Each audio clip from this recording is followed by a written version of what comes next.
temor. Porque tú y yo tenemos una esperanza, mi hermano, bien grande, que es la segunda venida de nuestro Señor Jesucristo. El tiempo se acerca, mi hermano, pero tú y yo tenemos una esperanza. El tiempo se acerca, pero tú y yo tenemos una esperanza. Diga a tu hermano, yo tengo una esperanza en Cristo.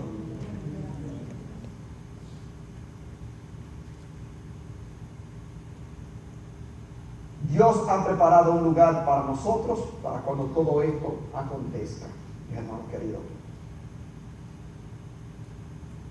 De que va a acontecer es asunto de cuándo. No es asunto si tú crees o no crees. De que va a acontecer es asunto de cuándo. Pero estamos, mi hermano, en la antesala de esos grandes eventos. Y mi responsabilidad aquí como pastor de esta iglesia, mi hermano, es que tú y yo entendamos realmente, verdaderamente, dónde este mundo está viviendo ahora. En qué hora de este reloj mundial está este mundo viviendo. Y por eso tú y yo que vivimos acá, tenemos un lugar donde tú y yo vamos a ir, mi hermano. Y por eso es que ahora más que nunca tenemos que agarrarnos de Dios con todo lo que tenemos. Dios ha preparado un lugar para sus hijos. Mira que está a tu lado. Dios ha preparado un lugar para mí. No es asunto de temor, no es asunto de vivir en miedo. No. Tenemos una nueva esperanza, tú y yo, que es la segunda venida de Cristo. Tenemos un lugar donde tú y yo vamos a ir cuando todo esto empieza a tomar lugar en esta tierra. San Juan 14, 1 y 3, Cristo mismo le dijo a los discípulos y nos dice a nosotros: no se turbe vuestro corazón. Mira, por nada de esto que tú estás mirando en el mundo, no es para turbarte, es para agarrarte de tu Dios. Cristo dijo: no se turbe vuestro corazón, creéis en Dios, creéis también en mí. En la casa de mi Padre muchas moradas hay, si así no fuera, yo os lo hubiera dicho. Voy pues a preparar lugar para vosotros. El lugar que Cristo fue a preparar no es para vosotros, para nosotros. Dice: y si me fuere, volveré otra vez. Ahí está su promesa. Y os tomaré a mí mismo. ¿Por qué os tomaré a mí mismo? Porque tú eres parte de Dios y yo soy parte de Dios. Somos sus hijos. Y Él tiene un lugar para nosotros en los cielos, mis hermanos. Ahora, cuando yo miraba todo esto, yo pensé en tres maneras en las que tú y yo podemos estar preparados entonces para cuando ese momento suceda en la tierra. Tres cosas que tú y yo podemos hacer ahora mismo que estamos viviendo a la luz de todos estos eventos futuros proféticos en los cuales nos ha tocado vivir en este mundo. Yo digo, tú y yo somos privilegiados que Dios nos ha dado la oportunidad de vivir en estos tiempos donde delante de nuestros ojos miramos todos estos eventos futuros desenvolverse y desarrollarse. Porque yo digo que somos dichosos, porque tú y yo podemos entonces comenzar a hablar con propiedad a aquellos que no conocen a Cristo de este momento grande que va a venir a este mundo, para que escapen junto con nosotros.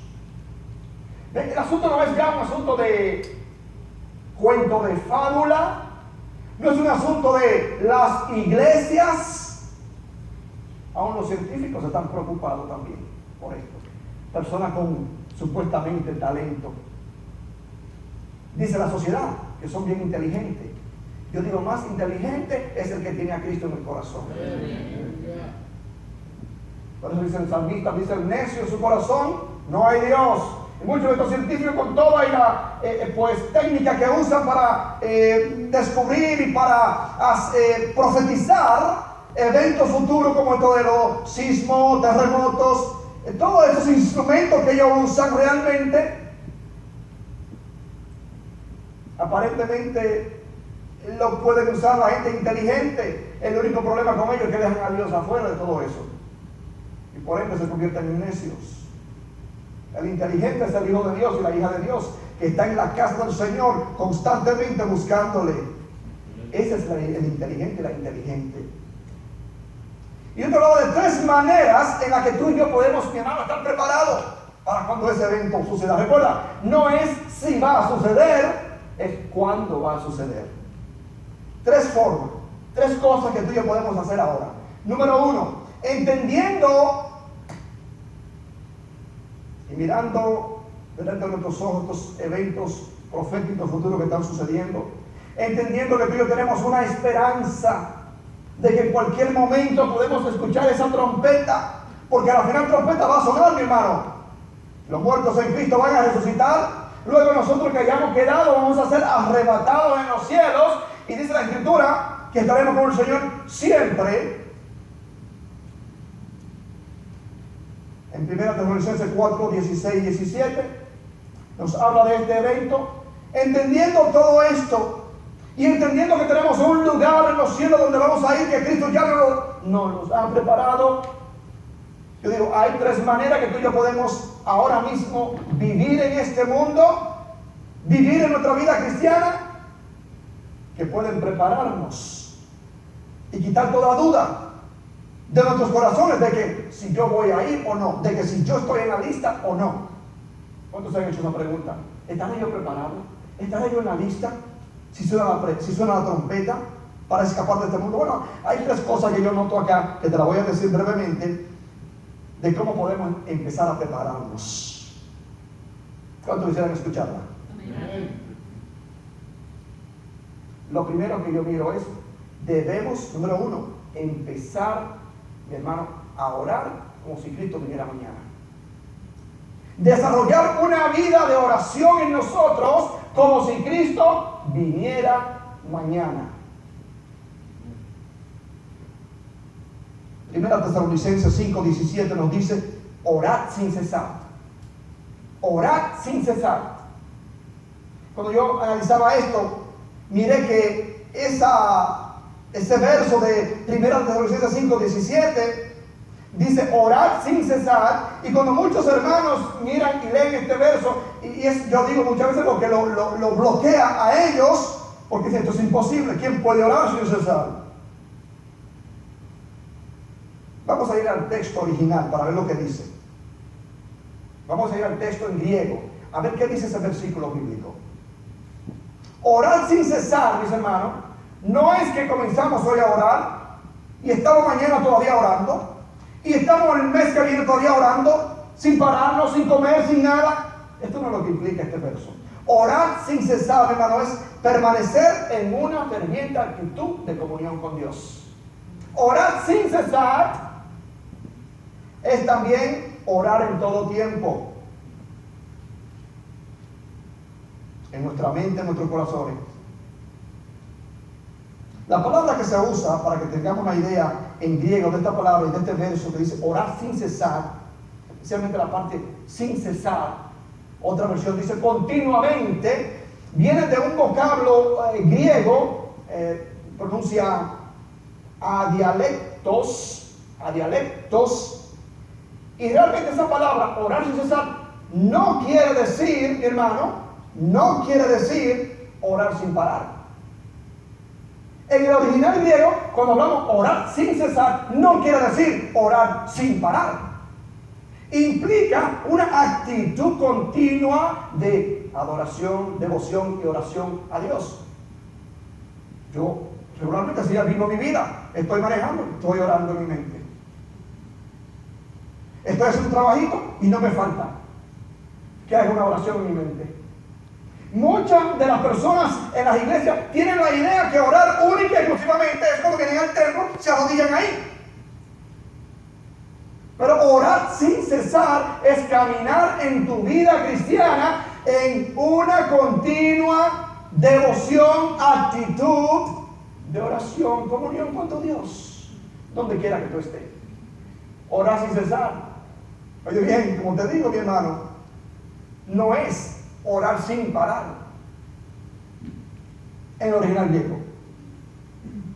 Un señor muy famoso, se llamaba Oswald Chambers. Él dijo, yo nunca he orado más de 30 minutos. Y te estoy hablando de un siervo de Dios grande. Él dijo, yo nunca he orado por más de 30 minutos en mi vida. Y él dijo, pero nunca he pasado un día sin orar 30 minutos. Muchos de nosotros tenemos la idea que orar es venir y gloria a Dios por eso, si tú puedes, pero no quiero que pierda el foco. Muchos creemos que orar es 3 horas, 4 horas, 5 horas, y si no estamos haciendo eso, no estamos agradando a Dios. Orar sin cesar no indica eso. Orar sin cesar, oye bien, realmente es vivir en esa actitud de oración. Y yo digo, esta es una de las maneras que pueden prepararnos a nosotros para cuando ese momento llegue a nuestras vidas. Estar en continua comunión con nuestro Dios. Si te fijas en la palabra de Dios, no es tan difícil tampoco. Daniel oraba 3 veces al día, dice la Escritura. Daniel entendía algo acerca de su comunión con su Dios. Una de las razones por las que yo digo que muchos pueblos de Dios no están preparados para ese encuentro con su Señor es precisamente porque no estamos en comunión con nuestro Dios y vivimos nuestra vida como nos parece a nosotros y no como le parece a Dios, porque no estamos escuchando lo que Él quiere decirnos. De la única manera que tú y yo podemos escuchar lo que Dios quiere decirnos es a través de la oración.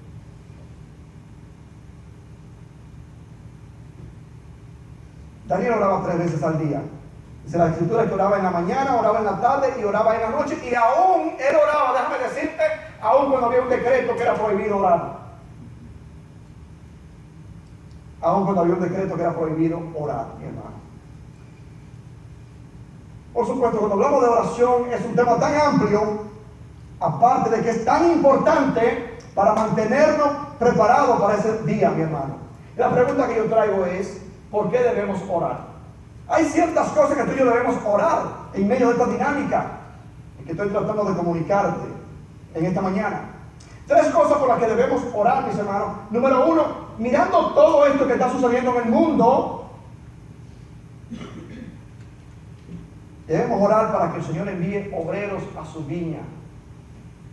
Como dice la Escritura en Lucas 10:2, dice, y le decía, la mies de la verdad es mucha, mas los obreros pocos, por tanto rogad al Señor de la mies que envíe obreros a su mies. Debemos orar por esto, mis hermanos, en vista de que la venida del Señor se acerca.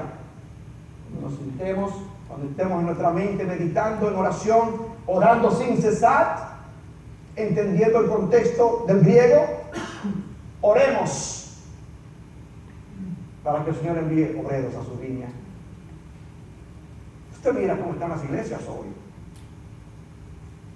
Hay que rogarle a muchas personas para que hagan algo. Hay que darle como 20 mariguetazos a los hermanos para ver si funcionan.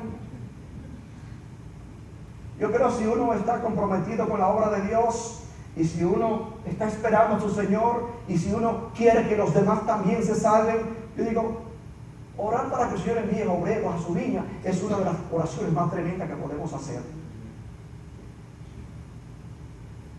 Lo segundo que yo miro por qué debemos orar es orar por un espíritu atrevido en nosotros de hablar la palabra de Dios.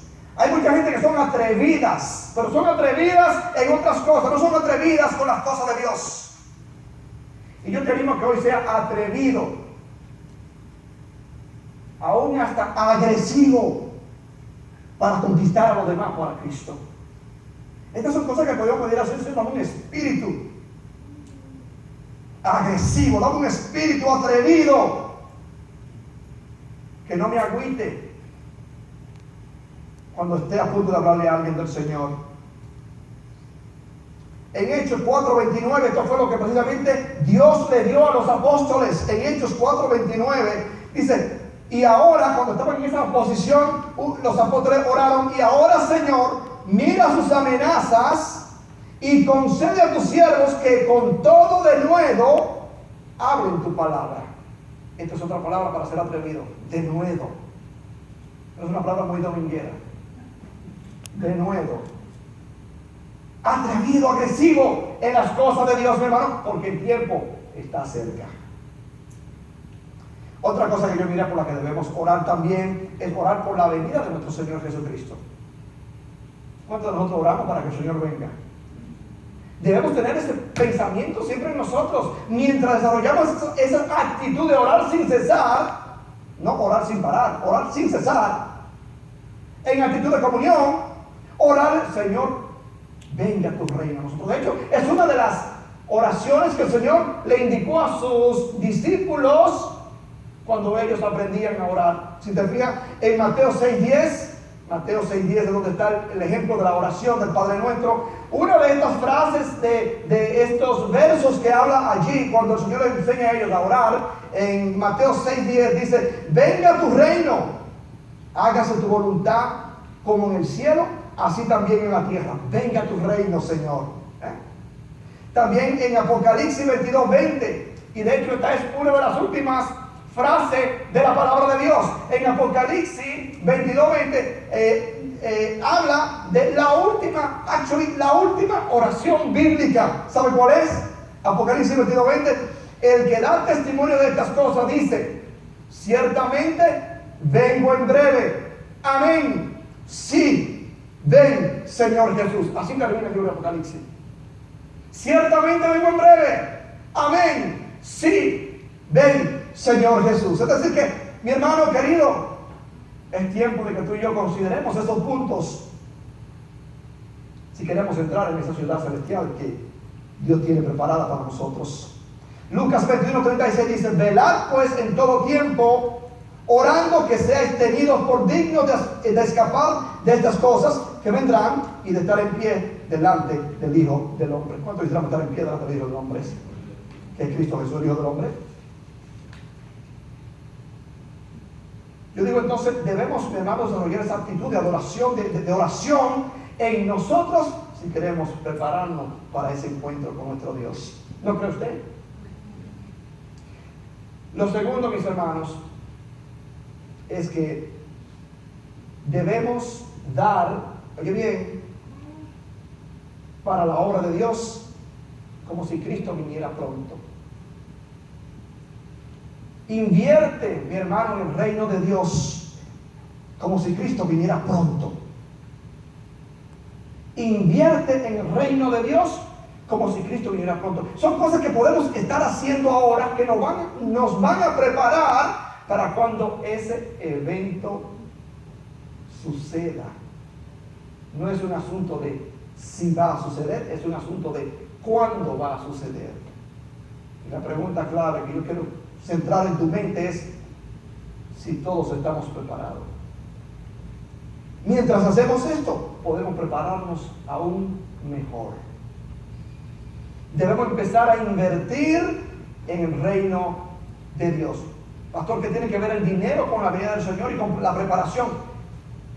Tiene que ver con tu corazón, mi hermano querido.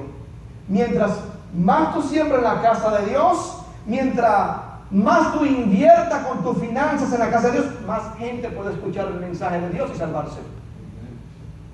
Cuesta dinero tirar la palabra de Dios como una red en el mar.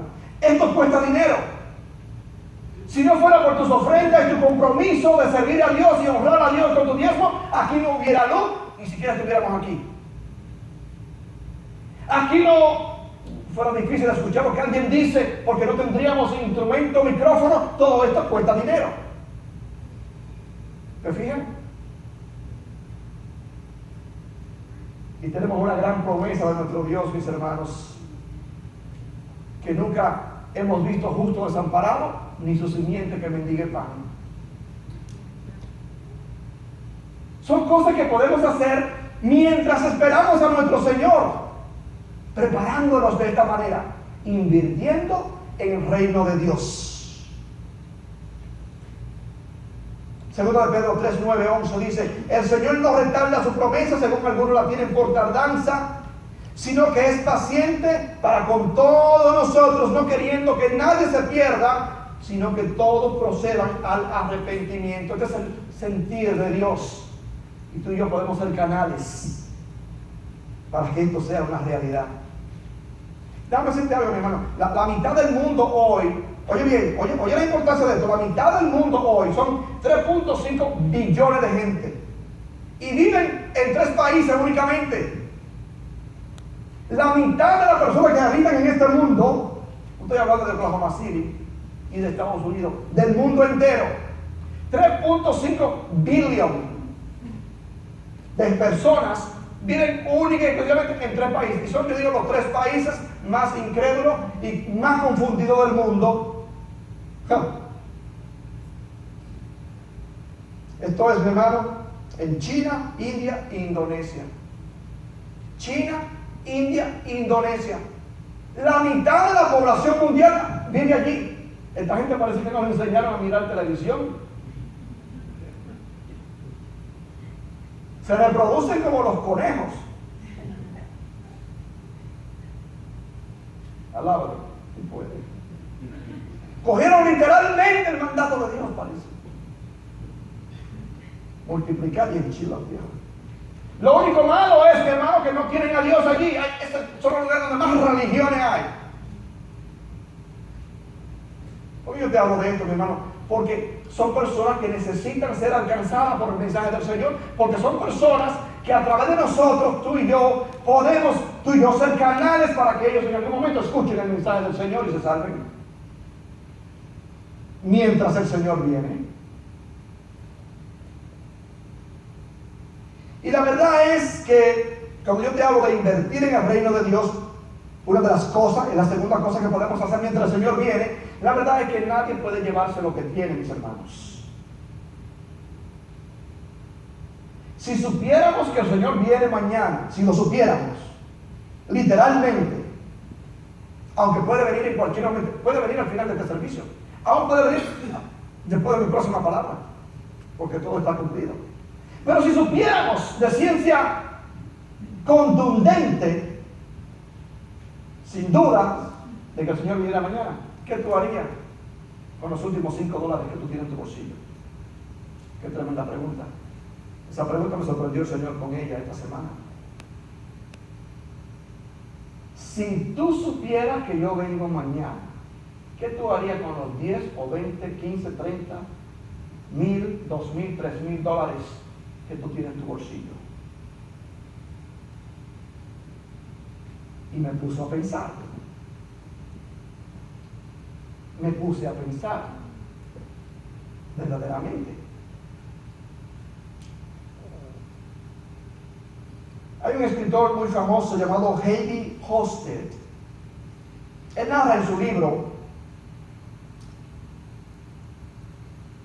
un evento que sucedió en la ciudad de Pompey. Esa ciudad donde está el volcán, el Vesubio. Ese volcán hizo erupción un día en la historia.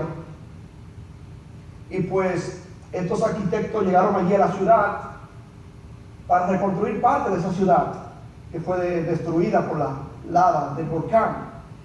Y mientras excavaban, hacían una excavación, encontraron el cuerpo de una señora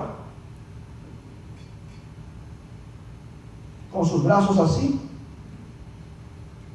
y bien preservada, arropada por supuesto y muerta por la ceniza del volcán. Cuando los trabajadores encontraron esto, llamaron al arquitecto que estaba construyendo allí, y pues el arquitecto llegó y pues sacaron el cuerpo de la señora, bien preservado, porque se quedan como si fueran como estatuas así, por la ceniza. Y cuando trataban de sacarla, se dieron cuenta que en los brazos de la señora había montones de joyas valiosas. Muchas joyas envueltas en un paño. Y ellos llegaron a la conclusión de que la señora, al nivel volcán en erupción, cogió sus cosas y salió corriendo para escapar con esas joyas muy valiosas que eran de ella. La cosa es que realmente la muerte le robó sus joyas.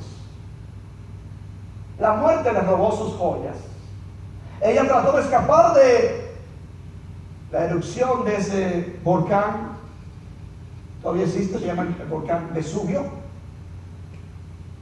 Pero la muerte reclamó las joyas que ella quizás con mucho sacrificio, con mucho trabajo, quizás la había heredado, la tenía tan protegida.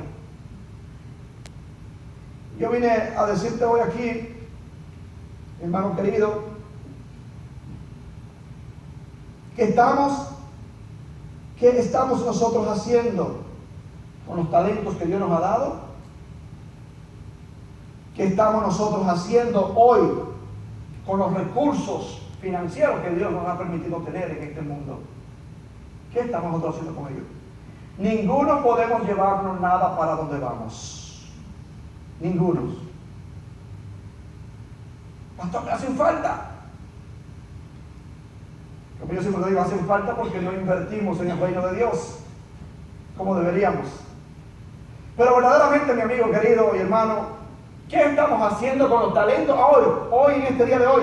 Con los talentos que Dios nos ha concedido, sean estos talentos personales o financieros. Yo te animo a que tú empieces, mi hermano querido, mientras tu Señor viene, a invertir en el reino de Dios. ¿Sabes por qué? Porque cuando invertimos en el reino de Dios, como dice Mateo 6, 19 y 20, dice: no os hagáis tesoros en la tierra, donde la polilla y el orín corrompen, y donde ladrones minan y hurtan. Dice: sino haceos tesoros en el cielo, donde la polilla ni el orín corrompen, y donde ladrones no minan ni hurtan. Esta señora acumuló todas esas joyas, no pudo disfrutarla porque la muerte se la arrebató. Yo pensé que bonita historia realmente para decirnos a nosotros que no debemos vivir apegados a las cosas, mis hermanos, de este mundo.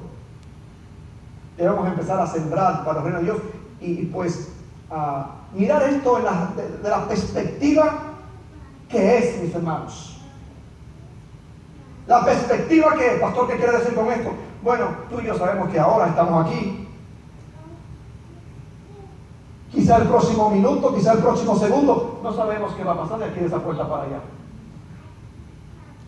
Tenemos que vivir con este tipo de perspectiva, claro, sin temor en la vida, porque sepamos a dónde vamos.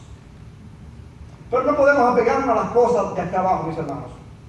Yo digo, una de las cosas que nos preparan a nosotros para el encuentro con nuestro Dios es precisamente invertir en el reino de Dios, estar con esa mentalidad. Lo tercero, en cierre, lo tercero que yo miro es, mi hermano, trabajar como si Cristo viniera mañana. Trabajar en la obra del Señor como si Cristo viniera mañana. Tenemos que apartarnos, mis hermanos, usar nuestro tiempo para la obra de Dios, darnos, si fuera necesario, como dice San Pablo, si fuera necesario, me diera yo mismo completo a la obra de Dios. Todo mi ser, mi espíritu, mi cuerpo, todo para la obra de Dios, entendiendo que el tiempo está cerca. Yo creo que no hay cosa mejor que podamos hacer mientras nuestro Señor llegue que estas tres cosas. No nos acomodemos mucho a este mundo, como yo digo. No nos acomodemos mucho acá abajo, mi hermano, al punto de olvidarnos y prepararnos para este viaje que vamos a tomar todos. ¿Cuántos saben que todos vamos a tomar un viaje un día? Todos, sin excepción, vamos a tomar un viaje un día de esto. No nos olvidemos de prepararnos para ese viaje. Estoy seguro que cuando vamos a nuestros países, la noche antes, quizás muchos ni dormimos, preparando las maletas, nos preparamos, nos estamos preparando. ¿Amén? ¿Cuántos han hecho eso? ¿O acaso usted a los millonarios que no tiene que preparar nada? Un maletincito y por ahí arranca. Pero cada vez que vamos a viajar a algún lugar, nos preparamos. Ni dormimos esa noche. Ojalá Dios pueda revelarnos a nosotros la realidad de este viaje que vamos a tomar todos, para que vivamos nuestra vida como si verdaderamente vamos a tomar un viaje mañana. Y quizás tú oyes esto y lo has oído 20,000 veces. Una cosa yo sé, Si lo oíste la semana pasada de alguien de algún lado, si lo oíste el mes pasado, quizás lo estás oyendo hoy está más cerca tu viaje que el mes pasado. Hoy la venida de Cristo está más cerca que el mes pasado que lo escuchaste. Yo digo, ¿qué cosa tan importante puede haber aquí abajo en la tierra que usted esté dispuesto a perder el cielo por eso? Piensen esto, mi hermano. ¿Qué cosa puede haber aquí abajo en la tierra más importante que todos estemos dispuestos a perder este viaje con Cristo? Piensen esto, un momentito. ¿Qué cosa puede haber más importante aquí abajo en la tierra que usted esté dispuesto a perderse?